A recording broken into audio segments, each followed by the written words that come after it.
They said she was weak. They said she was worthless.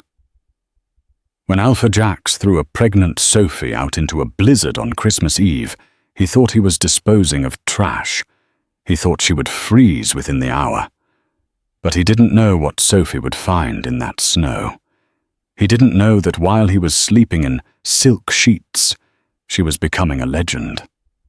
She didn't just save herself. She saved 19 lives that would change the fate of the entire werewolf world. And when the sun rose, the man who rejected her wouldn't be looking down on her. He would be on his knees, begging for mercy. This is the story of the Winter Queen. The thermometer outside the packhouse window read 20 degrees below zero. It was the kind of cold that snapped tree branches like dry bones. Inside the office of the Silver Creek Pack, however, the air was even colder. Sophie stood, trembling, her hands instinctively cradling her stomach. She was wearing an oversized grey sweater that had seen better days, the wool fraying at the cuffs. Across the mahogany desk sat Alpha Jax. He wasn't looking at her. He was scrolling through messages on his phone, the blue light illuminating a face that Sophie had once thought was the center of her universe. "Did you hear me, Jax?" Sophie whispered, her voice cracking. I said, "I'm pregnant. It's a boy." Jax finally looked up. His eyes, usually a warm hazel, were flat and hard. He didn't smile. He didn't jump up to hug her. He let out a sigh of the kind of sound a man makes when his car won't start in the morning. An inconvenience. "I heard you, Sophie," Jax said, placing the phone face down. "And honestly, it's terrible timing." Sophie blinked, the tears stinging the corners of her eyes. "Timing, Jax, this is our pup. This is the heir to Silver Creek." The door to the office opened behind her. The click of high heels on the hardwood floor was sharp and deliberate. Sophie didn't need to turn around to know who it was. Jessica, the daughter of the neighboring Alpha, a woman with hair like spun gold and a heart like a lump of coal. "Heir." Jessica laughed, walking past Sophie to perch on the edge of Jax's desk. She placed a manicured hand on Jax's shoulder. "Oh, honey, you haven't told her yet." Jax looked at Jessica, and his expression softened instantly, a look he used to give Sophie. Then he turned back to Sophie, his face hardening again. "Sophie, look. You're an Omega. You have no wolf spirit. You're basically human. I need an heir with strong blood. Jessica. Jessica is a beta with alpha bloodlines. She is my true mate." "But the mating bond," Sophie stammered. "We felt it 3 years ago." "A mistake," Jax said coldly. "A biological glitch. I am rejecting you, Sophie. As of this moment, you are no longer the Luna of Silver Creek. You aren't even a member." The words hit her harder than a physical blow. A rejection wasn't just a breakup.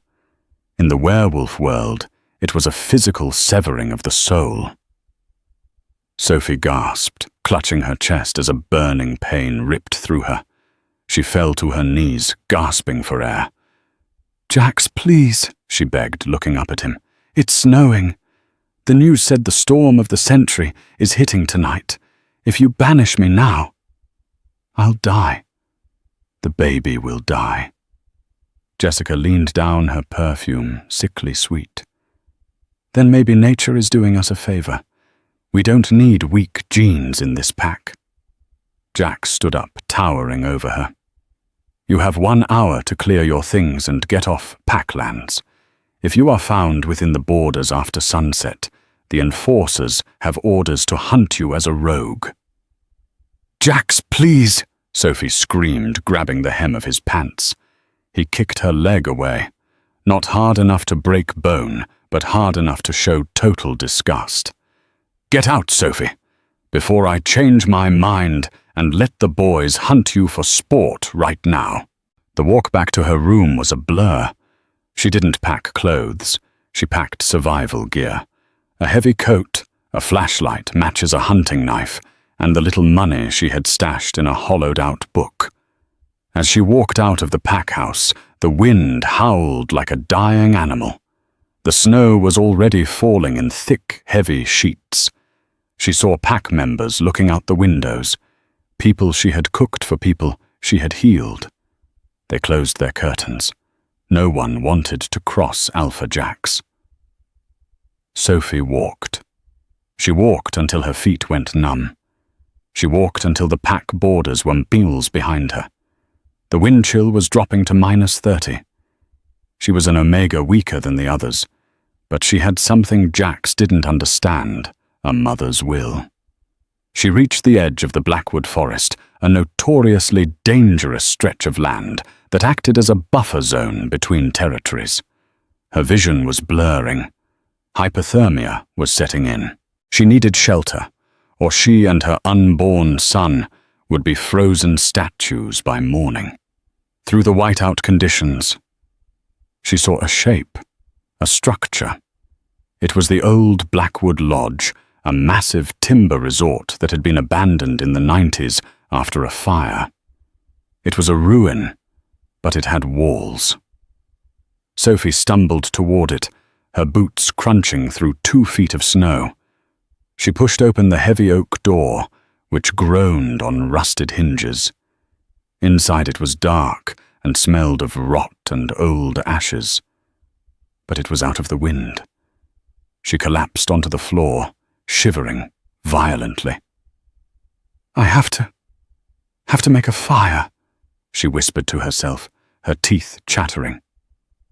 She was about to reach for her matches when she heard it. A whimper. It was faint, barely audible over the wind outside. But Sophie's instincts flared. It wasn't human. It was the sound of a pup. She dragged herself up, shining her flashlight into the darkness of the lodge's main hall. The beam cut through the dust and gloom. "Hello," she called out. Another whimper. Then a cry. Then silence. The sound was coming from beneath the floorboards. Sophie found the heavy iron ring of a trap door behind the old reception desk. With the last of her strength, she hauled it open. A smell hit her. Not rot, but fear and blood. She shone the light down into the root cellar. What she saw made her forget the cold. It made her forget Jax. It made her forget everything. Pairs of glowing eyes looked back at her. Not 1 or 2, but dozens. Huddled together in a massive pile of fur and trembling limbs were wolf pups. Some were in human form, shivering in tattered clothes. Others had shifted into their wolf forms to conserve heat. They were terrified, covered in grime, and clearly starving. Sophie dropped down the ladder, landing on the dirt floor. She counted them quickly, her heart hammering against her ribs. 19. 19 pups ranging from toddlers to teenagers, and in the corner of the cellar, she saw why they were hiding. 2 adult wolves lay still, their throats torn out. Their parents. These weren't just random rogues. By the silver markings on the dead male's coat, Sophie realized with a jolt of horror who they were. This was the delegation from the Northern Alliance, a diplomatic envoy that had gone missing 3 days ago. They had been massacred, and someone had left the children down here to freeze to death or starve. A small boy, no older than 5, crawled out from the pile. He was in human form, his lips blue. He looked at Sophie with wide, terrified eyes. Are you the bad man coming back?" he whispered. Sophie fell to her knees and opened her arms. "No, baby. No. I'm Sophie. I'm here to help." As the 19 freezing pups swarmed her, seeking her warmth, Sophie realized something. Jax had cast her out to die. But fate had sent her here for a war. The cellar was effectively a freezer. The stone walls radiated a chill that settled deep into Sophie's bones. 19 pairs of eyes watched her. Some amber, some blue, some gold. The air was thick with the scent of distress. Sophie knew she had to act fast. If the bad man the little boy mentioned came back, they were all dead. But right now the cold was the immediate enemy. "Listen to me," Sophie said, her voice trembling but authoritative. She channeled the lunar energy she had never been allowed to use. "We need to get warm. Everyone who can shift into wolf form, do it now. The fur will hold heat better." About 12 of the children shifted. The cracking of bones and the soft thud of paws hitting dirt filled the small space. The remaining 7 were too young or too weak to shift. "Okay," Sophie said. She stripped off her heavy coat and laid it on the driest patch of dirt. "Wolf pups on the outside, human form in the middle. We make a puppy pile. Now." They obeyed instantly. The discipline in these children was shocking. They were high-born, clearly trained, yet here they were reduced to refugees in a hole. Sophie sat in the center of the huddle, pulling the 3 youngest children onto her lap. She wrapped her sweater around the smallest girl, who was burning up with a fever. "What happened?" Sophie asked the oldest boy, a teenager named Liam, who was currently a russet-colored wolf curled near her feet. He shifted back to human form, shivering violently to speak. "Ambush," Liam chattered. "We were crossing the pass, men in black tactical gear. They didn't smell like any pack we know. They used silver bullets. They killed the guards. They killed Mom and Dad." He gestured to the bodies in the corner. "They threw us down here and locked the door. They said the cold would do the rest. Cleaner that way." Sophie's blood ran cold. This was a professional hit. Someone wanted the Northern Alliance air wiped out. "How long ago?" 2 days, Liam whispered. Sophie checked her supplies. She had 2 protein bars and a half bottle of water. For 20 people. "Okay," she said, breaking the bars into tiny, crumb-sized pieces. "Everyone gets a bite. It's not much, but it will wake your stomachs up." As she fed them, she noticed something strange happening to her own body. Usually the cold paralyzed her, but as she held the feverish girl against her chest, a heat began to bloom in Sophie's solar plexus. It wasn't the baby, it was deeper, ancient. Sophie had always been told she was a wolfless omega, someone with the genetics but no spirit. But as she looked at these abandoned children, a growl vibrated in her throat that didn't sound human. "We need a fire," Liam said. "But the smoke, if they see smoke, if we don't have a fire, we die tonight," Sophie stated. "There's a chimney vent in the corner. It's blocked by debris. If I clear it, the smoke will disperse low to the ground." Sophie stood up. She felt dizzy, her pregnancy demanding energy she didn't have. She walked to the corner of the cellar where the old coal chute was. It was jammed with rusted metal. She pulled at a piece of iron grating. It wouldn't budge. "Come on." She gritted out her fingernails, digging into the rust. Suddenly, a wave of adrenaline surged through her. Her eyes flashed a brilliant, blinding silver, a color never seen in the Silver Creek pack. With a scream of effort, she ripped the iron grating sheer off the wall, bending the metal like it was clay. The room went silent. The pups stared at her. Liam's mouth fell open. You're a white wolf." "I'm a what?" Sophie panted, staring at her hands. They were trembling, her veins pulsing with silver light beneath the skin. "The legends," Liam whispered. "The white wolves were the guardians of the north. They went extinct 100 years ago. They can generate thermal heat." Sophie didn't have time for legends. She grabbed some old wooden crates that had been left in the cellar and smashed them. She used her matches. A small flame flickered to life. As the fire grew, the temperature in the cellar rose by a few critical degrees. But the danger wasn't over. Above them, on the floorboards of the lodge, footsteps creaked. Heavy boots, not the wind. The pups froze. The whimpering stopped instantly. Sophie grabbed the iron bar she had ripped from the wall.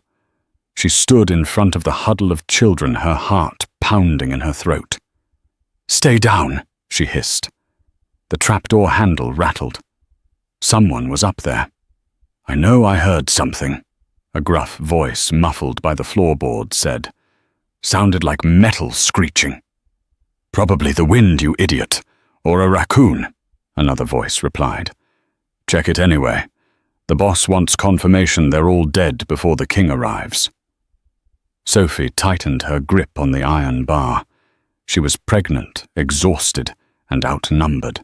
But as she looked back at the 19 terrified faces, she knew one thing for certain. She would kill anyone who tried to open that door. The trapdoor creaked open an inch. A beam of light sliced through the darkness. Sophie didn't wait. She didn't think. She let out a roar that shook the dust from the ceiling and thrust the iron bar upward with supernatural force, jamming the door shut, just as fingers tried to pry it open. "What the hell?" the man above screamed as his fingers were crushed. "Block it!" Sophie yelled to Liam. "Help me block it!" They shoved an old oak cabinet beneath the trapdoor, wedging it tight. "Open up!" The men above started pounding on the floor. Bullets began to splinter the wood, raining sawdust down on the children. "We have to go," Sophie said, looking around frantically. "Is there another way out?" Liam pointed to a dark tunnel in the back, half collapsed. "The coal chute.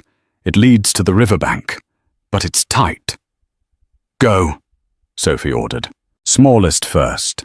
Liam, you lead them. I'll bring up the rear." As the 19 pups scrambled into the narrow tunnel, Sophie stood at the entrance holding her iron bar, watching the trapdoor above splinter under the blows of an axe. She wasn't just Sophie the rejected anymore. She was the barrier between the innocent and the butchers. And she was angry. The tunnel was a nightmare of cobwebs and freezing mud. Sophie crawled on her hands and knees, the jagged rocks tearing at her jeans. Ahead of her, the line of 19 pups moved with desperate silence. The only sounds were their ragged breathing and the dull thuds of the axes destroying the floorboards back in the lodge. They emerged onto the riverbank. The blizzard was at its peak. The wind was a physical wall screaming at 60 miles per hour. Visibility was 0. "Where do we go?" Liam yelled over the wind. He was holding the youngest girl, a 3-year-old named Chloe, in his arms. Sophie squinted into the white void. To the south was Silver Creek Death. To the east, the Hunters. To the north, the King's territory. But that was across the ice bridge, a treacherous natural rock formation that spanned the gorge. "The bridge," Sophie shouted. "We have to cross the gorge. It's suicide in this weather," Liam argued. "Staying here is suicide." They began the trek. The snow was waist-deep for the smaller children. Sophie scooped up 2 toddlers, one under each arm. The weight was agonizing, pulling on her lower back, threatening her own pregnancy. "Hold on, little one," she prayed to her unborn baby. "Just a little longer." They reached the ice bridge. It was narrow, slick with black ice, and suspended 100 feet above a raging, half-frozen river. "Hold hands," Sophie commanded. "Chain formation. Don't let go no matter what." They stepped out onto the rock. The wind tried to blow them off with every step. Halfway across, Sophie's foot slipped. She teetered on the edge, the abyss yawning beneath her. Liam lunged, grabbing her jacket. "I got you." She regained her balance, heart hammering. They made it to the other side, just as flashlights appeared on the bank they had just left. "There they are," a voice shouted. "Open fire!" Shots rang out, cracking through the storm. "Run!" Sophie screamed. They scrambled into the dense pine forest of the king's lands. They ran until their lungs burned, until the children began to collapse one by one. They found a shallow cave, barely a dent in the cliffside, but it was hidden by a massive fallen spruce tree. "Inside, everyone inside!" Sophie gasped. They huddled together. The temperature was dropping. The adrenaline was fading, replaced by the lethal creep of hypothermia. The children were turning blue. "I can't feel my legs," little Chloe whimpered. Sophie looked at them. They were dying. The body heat of the wolf pups wasn't enough against this storm. She knew what she had to do. She had felt the power earlier, the silver fire. "Everyone touch me," Sophie whispered. "Get as close as you can." She closed her eyes and focused on her core. She thought of Jax's cruelty. She thought of the hunters. She thought of the innocent lives snuffed out. She converted that rage into heat. "Burn," she commanded herself. Her skin began to glow. Not just a shimmer, but a radiant, steady white light. Her hair, usually a dull brown, turned stark white from the roots down. A wave of intense, dry heat radiated from her body, like a living furnace. The pups gasped, snuggling closer, soaking in the supernatural warmth. The frost on their eyelashes melted. The color returned to their cheeks. Sophie held the heat. It was draining her life force. She could feel her energy sapping away, leaving her dizzy and weak. But she wouldn't stop. She sat there like a lighthouse in the storm, a white-hot statue keeping death at bay. Hours passed. The storm raged. Sophie's consciousness began to drift. "Is this how it ends?" she thought. "At least I didn't die crying over a man." Suddenly the wind changed. The scent of pine and ozone filled the air. Deep, thundering howls erupted from the forest around them, not the chaotic yaps of the hunters, but the synchronized, terrifying roar of an elite pack. The King's Guard. Sophie's eyes fluttered open. Through the branches of the fallen tree, she saw them, massive black wolves, twice the size of normal shifters armored in Kevlar vests, and leading them was a man. He hadn't shifted. He walked through the snow in a long black trench coat, seemingly unaffected by the cold. He held a massive broadsword in one hand. King Roman. The most dangerous alpha in the world. He approached the cave, sniffing the air. He signaled his men to hold back. He crouched down, peering under the fallen tree. Sophie couldn't move. She was exhausted, still glowing faintly. She looked up at the king with defiant, heavy eyes. "If you want them," she rasped, her voice barely a whisper, "you'll have to go through me." King Roman froze. He stared at the woman, a rejected Omega, with white hair glowing like a dying star, shielding 19 pups with her own body. He saw the silver veins. He smelled the scent of the massacre on the children. And he smelled something else. Lavender and winter rain. His eyes, usually a cold steel grey, dilated until they were almost black. The sword dropped from his hand, landing silently in the snow. "Mate," he whispered. King Roman Blackwood was not a man who tolerated failure. As the alpha of alphas ruling over the vast northern territory, his word was law. But tonight, the silence of the Blackwood forest felt like an insult. He stood in the center of the ruined lodge where Sophie had found the pups. His boots were coated in the ash and dust of the root cellar. Beside him stood his beta Silas, a man built like a tank with scars running down his neck. "They were executed," Silas rumbled, looking at the bodies of the Northern Alliance diplomats. "Professional hit, no sloppy claw marks, gunshots to the back of the head." Roman crouched down, running a gloved hand over the splintered wood of the trapdoor. He saw the bent iron bar, the smashed cabinet.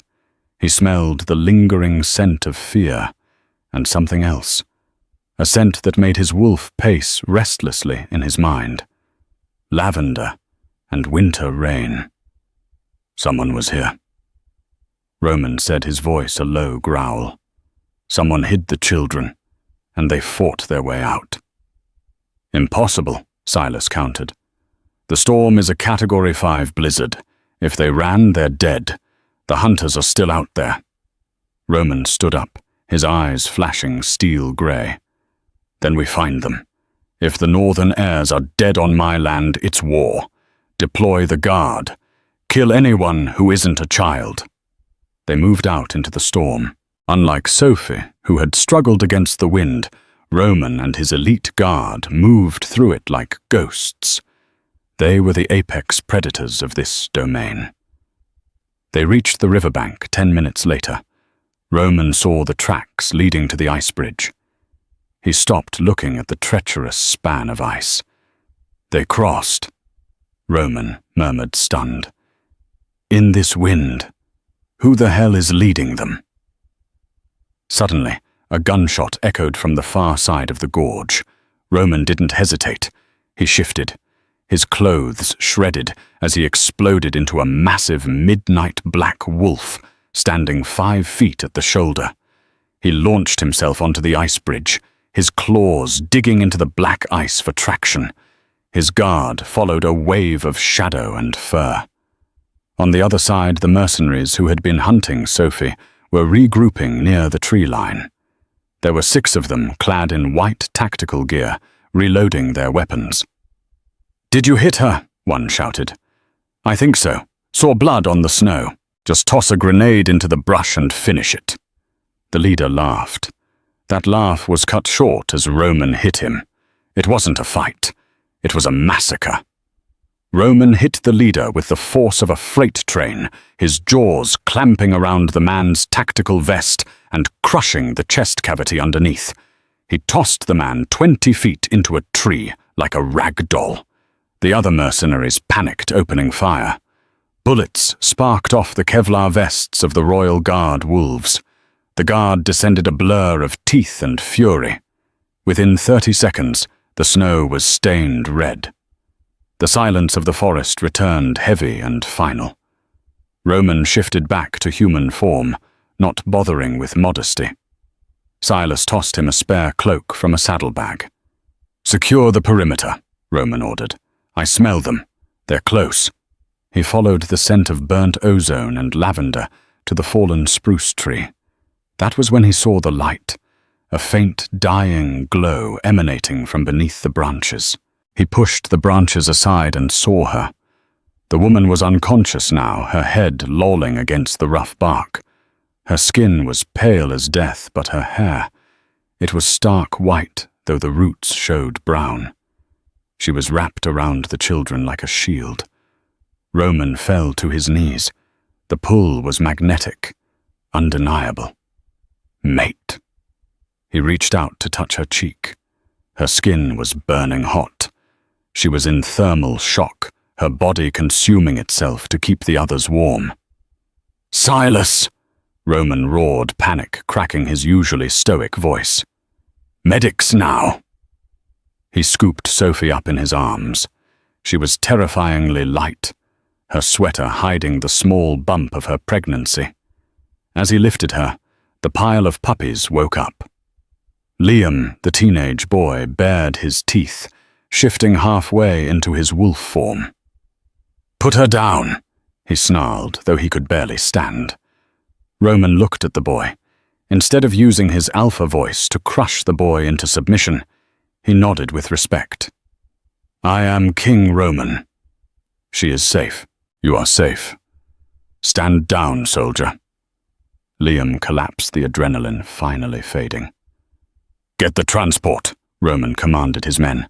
"We take them all, the east wing of the castle. Clear it out. No one enters but the medical team." He looked down at the woman in his arms. She had defied a blizzard hunters and death itself to save children that weren't hers. "You're safe now, little wolf," he whispered into her hair. "I've got you." Consciousness returned to Sophie in fragments. First the smell, not the metallic tang of blood or the crisp bite of snow, but antiseptic and expensive linen. Then the warmth. She wasn't shivering. She was floating on something soft. Her eyes snapped open. Panic surged instantly. The pups. She bolted upright, gasping. A sharp pain shot through her lower back. She was in a bed the size of a small car, in a room with high stone ceilings and velvet drapes. It looked like a bedroom from a Victorian novel, but with medical monitors beeping softly beside the bed. "Easy, easy," a gentle voice said. A woman in a nurse's uniform stepped forward. "You need to lay back down, honey. Your vitals are—" Sophie didn't listen. She swung her legs out of bed, ignoring the IV line in her arm. "Where are they? Where are the children?" "They are safe," the nurse said, reaching out to steady her. "Don't touch me," Sophie snarled. Her eyes flashed silver for a second, and the room temperature spiked 10 degrees. The nurse stumbled back, gasping. The heavy oak door flew open. King Roman stood there. He was wearing fresh clothes, dark jeans, and a black sweater that emphasized the sheer width of his shoulders. "Everyone out," Roman ordered calmly. The medical staff scrambled out of the room, closing the door. Sophie grabbed a metal scalpel from the bedside tray and held it up her hand, shaking. "Stay back. I swear to God if you hurt them." Roman stopped 10 feet away. He held his hands up, palms open. "I'm not going to hurt you, Sophie." She froze. "How do you know my name?" "One of the boys, Liam. He hasn't left the door to the infirmary for 2 days. He told me everything." 2 days. Sophie's hand lowered slightly. "I've been asleep for 2 days." "You nearly died," Roman said, taking a slow step forward. "You suffered severe mana exhaustion. You tapped into an ancestral gene, the white wolf.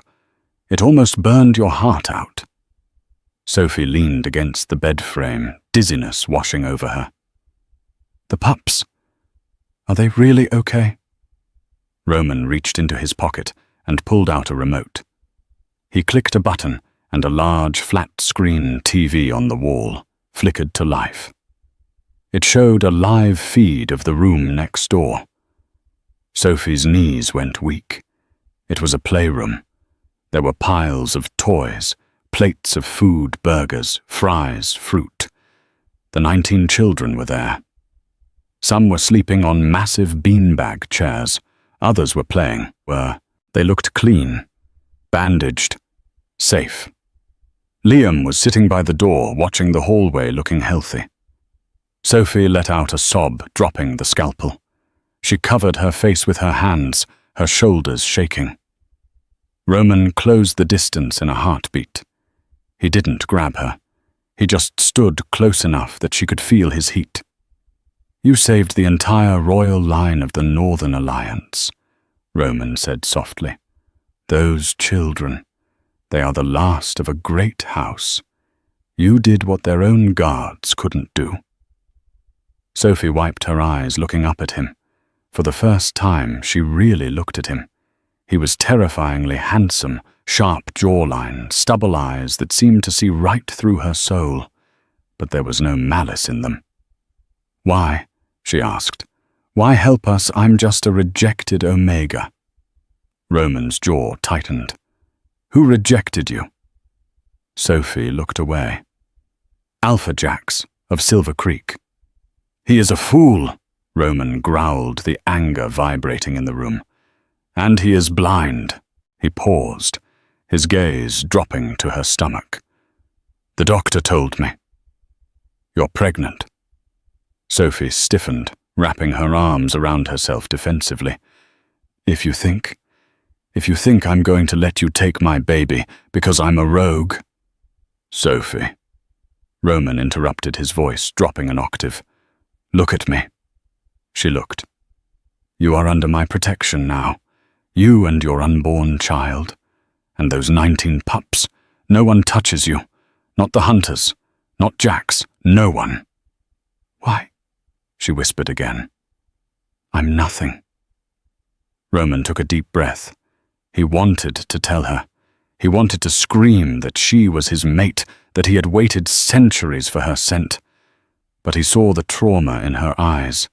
She had just been thrown away by a man she loved. If he claimed her now, she would feel like property. She needed to heal first. "Because," Roman said, choosing his words carefully, "kings respect queens, and only a queen could survive that storm." There was a knock at the door. It was Silas, looking grave. "My king," Silas said, not entering. "We have a situation." Roman didn't look away from Sophie. "Speak." "The Southern Summit. It was scheduled for next week, but the delegation arrived early. They heard rumors of the massacre and want to offer aid." "Who is leading the delegation?" Roman asked, his eyes darkening. "Alpha Jax of Silver Creek," Silas said. "And his new Luna Jessica." Sophie gasped, the color draining from her face. "He's here. He'll kill me. He said if he saw me again." Roman turned to her. A dark, predatory smile spread across his face. It wasn't a nice smile. It was the smile of a monster about to eat a smaller monster. "Let him come," Roman said. "He thinks you died in the snow. He thinks he's coming to rub elbows with royalty."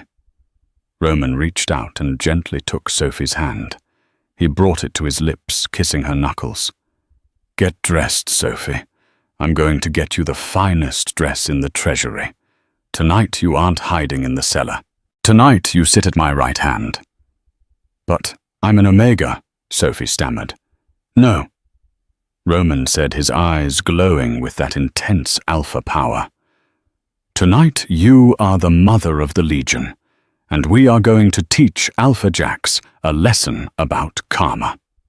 The office of the Alpha of Silver Creek was a room Isla had only ever entered to clean. It was a shrine to Richard's ego. Mahogany walls lined with taxidermy heads of stags and bears, leather furniture that smelled of cigar smoke, and a massive safe behind the desk that rumor said held the pack's wealth. Now the room smelled of fear. Alpha Richard was not sitting in his high-backed chair. He was zip-tied to a simple wooden stool in the center of the room. His lip was bleeding and his perfectly combed grey hair was in disarray. Damon stood by the window looking out at the snowy night. He hadn't touched Richard yet. He didn't have to. The sheer pressure of his aura was crushing the old wolf's lungs. Isla stood in front of the desk, running her hand over the leather surface. She looked at the framed photo of Caleb and Richard smiling over a hunted elk. She picked it up and dropped it into the metal trash can. The glass shattered. "My parents," Isla said, her voice devoid of emotion. "You told me they were killed by rogues near the border. You told me you took me in out of the kindness of your heart." Richard wheezed, sweat dripping down his forehead. It is the truth. Damon turned from the window. Lying to your king is treason, Richard. Treason is punishable by a slow death. Flaying. Quartering. I can be creative. I am not lying, Richard cried out, though his eyes darted to the safe behind the desk. Isla caught the look. She walked around the desk to the safe. Open it. I can't. It's time-locked, Richard stammered. Isla looked at Damon. The king walked over to the heavy steel safe. He didn't bother with the code. He gripped the handle, his biceps bulging veins distinct against his skin. With a roar that shook the foundation of the house, he ripped the steel door off its hinges, metal screeching in protest. He tossed the door aside as if it were cardboard. Isla reached inside. There was cash deeds to the land and a small velvet-wrapped box tucked in the back. She pulled out the box. Inside lay 2 rings. One was a band of white gold with a sapphire. The other was a heavy silver ring with a crest Isla didn't recognize, a crescent moon crossed with a sword. These, Isla whispered, her hands shaking. These belonged to my father. I remember them. I was 3. She turned to Richard, her eyes glowing a fierce, unnatural violet. Rogues don't leave jewelry behind, Richard. Rogues strip the bodies. Why do you have my father's alpha ring? Richard remained silent, his jaw clenched. Speak! Damon commanded, his voice booming like thunder. The alpha command slammed into Richard, forcing his mouth open against his will. I killed them! Richard screamed the words vomiting out of him. I killed them both! Isla felt the blood drain from her face, but she didn't collapse. She stood straighter. Why? Because of you. Richard spat malice, replacing his fear. Your bloodline, the crescent moons. Your father wasn't just a pack member. He was the alpha of the crescent moon pack. Their territory bordered ours. They were powerful. Too powerful. He laughed bitterly. And then you were born. The seers whispered about you. An alpha prime female. A wolf who could challenge kings. I couldn't have that on my border.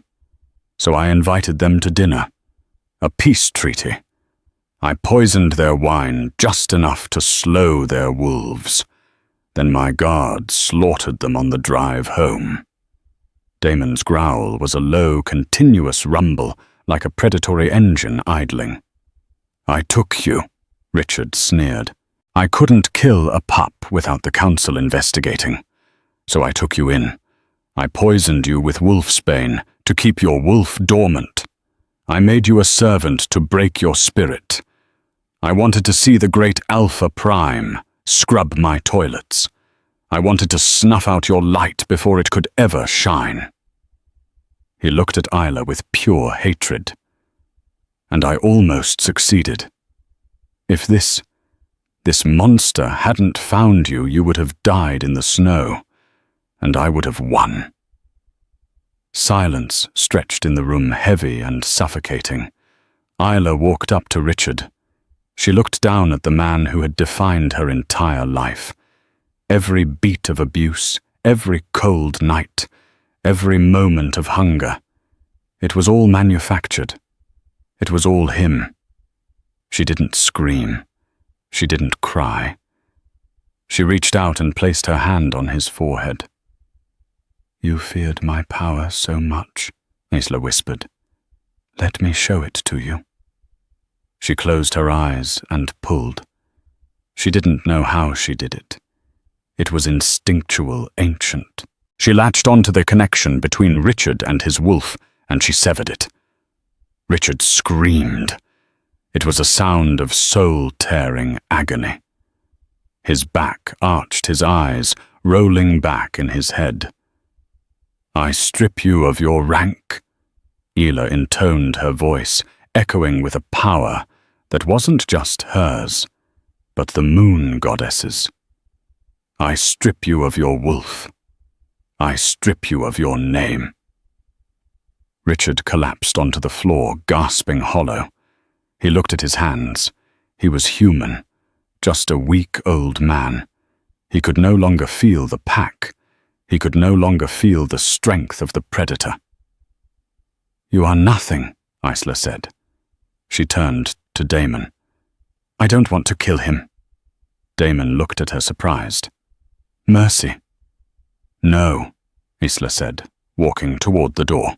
"Cruelty. Death is an escape. He loves power. Let him live without it. Throw him into the rogue lands. Let him survive as a human among the monsters. Let him run." Damon smiled a dark, terrifying expression of pride. "As my queen commands." He snapped his fingers. 2 Death Squad guards entered. "Take this trash to the border," Damon ordered, "and tell the rogues that hunting season is open." As Richard was dragged away, screaming for a death he wouldn't get, Isla walked to the window. She watched the snow falling. Damon came up behind her, wrapping his massive arms around her waist, resting his chin on her shoulder. "Are you okay?"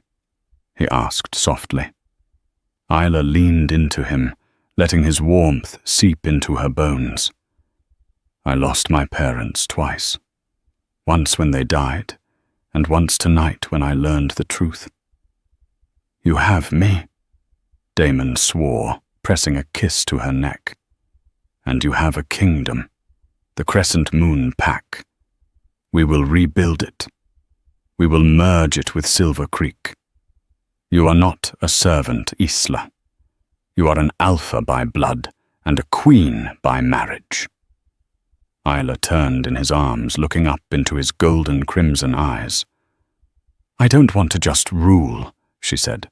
"I want to change it. No more overlooked pups. No more cruelty disguised as tradition." "Then we change it," Damon promised. "Starting tomorrow." The sound of the slap echoed through the cavernous grand hall like a pistol shot. It wasn't just the sound of flesh striking flesh. It was the sound of an entire power dynamic shattering. Jax of Silver Creek, a man who had walked with the swagger of a god for years, crashed backward. He collided with a serving cart, sending crystal goblets shattering across the stone floor. Wine, dark and red, like blood, pooled around his expensive Italian loafers. For 10 seconds, no one breathed.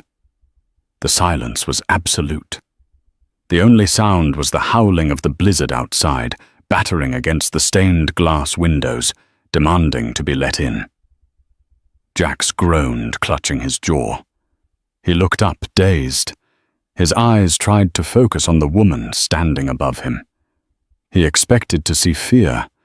He expected to see the Sophie who used to apologize when he bumped into her. Instead, he saw a titan. Sophie stood, with her hand still raised, her chest, heaving not from exertion, but from the release of 3 years of suppressed rage. The silver mana of the white wolf drifted off her skin like steam, making the air around her ripple. "You!" Jax spat blood trickling from the corner of his mouth. He scrambled to his feet, his face twisting from shock into ugly defensive anger. "You dare touch an alpha. You are nothing. You are a discarded vessel." "And you," Sophie said, her voice dropping to a register so low it vibrated in the chests of the observers, "are a trespasser in my home." "Your home?" Jax laughed, a manic, desperate sound. He turned to the crowd of northern nobles, his arms spread wide. "Do you see this king? Roman lets his mistress assault a visiting dignitary. This is a violation of the treaty. I demand satisfaction. I demand she be punished." He looked to his beta Silas and his Luna Jessica for support. But the support didn't come. Jessica was trembling. She was a woman who survived on calculation, and she had just done the math. She looked at the 19 glowing pairs of eyes from the children on the dais. She looked at the lethal stillness of King Roman. And she looked at Jax, a man who was clearly sinking. "He did it!" Jessica screamed suddenly, her voice shrill and piercing. Jax froze, turning slowly to look at her. "What?" Jessica took a step away from him, her hands raised in surrender toward King Roman. "It was Jax I told him not to.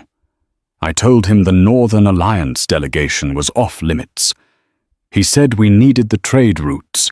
He said if the Northern heirs were out of the way, Silver Creek would become the dominant power in the region."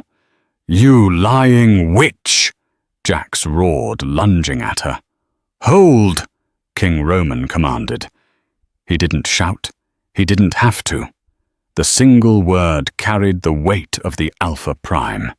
It hit Jax like a physical wall, freezing him mid-stride.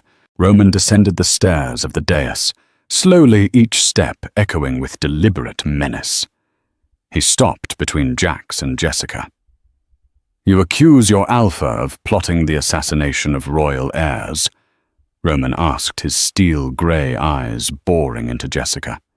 "He paid the mercenaries from the account in the Cayman Islands." Jessica babbled, tears streaming down her face, ruining her makeup. "I have the transfer codes on my phone. I kept them just in case he tried to blame me. He ordered the hit. He ordered them to leave the children in the cellar to suffer. He said it was cleaner than using claws." A collective gasp swept through the hall.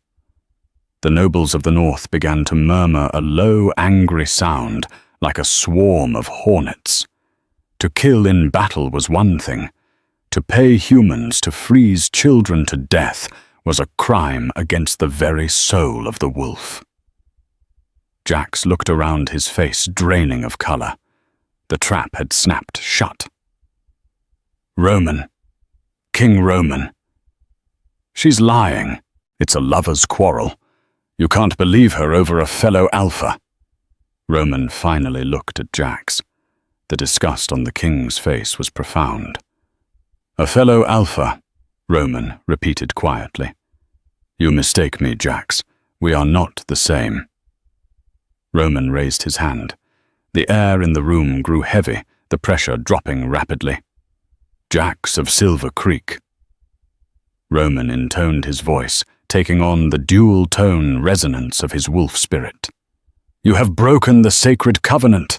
You have failed to protect the innocent. You have betrayed your blood."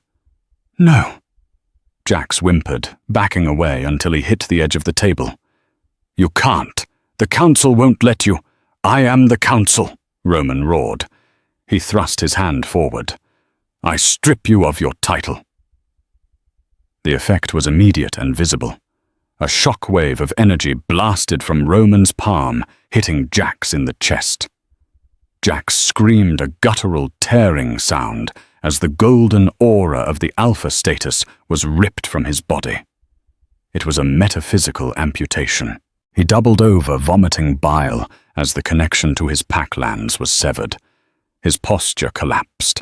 His muscles seemed to shrink. He wasn't just a man losing a job. He was a wolf losing his soul. "I strip you of your name," Roman continued, stepping closer. "From this day forth, the name Jax is stricken from the records. You are nameless." Jax lay panting on the floor, sweat soaking his shirt. He looked up, tears blurring his vision. He felt small, weak. For the first time in his life, he felt what it was like to be powerless, the very feeling he had inflicted on Sophie for years. Roman turned to Sophie. He bowed his head slightly. "My queen, the prisoner is yours. His life is in your hands. Do you wish for his head?" Sophie looked at the man on the floor. She remembered the nights she had cried over him. She remembered the way he had looked at her when he threw her into the snow. She touched her stomach, feeling the flutter of the life inside her.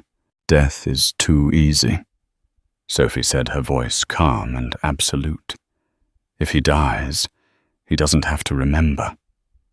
She stepped forward, the silk of her gown brushing against Jax's trembling hand. "I sentence you to live," Sophie declared. "You will live as a rogue. You will wander the borders, never welcomed, never warm. You will watch from the shadows as this child, my child, grows up to be the king you could never be." She looked at the guards. "Brand him and cast him out." "No, Sophie, please." Jax grabbed at the hem of her dress.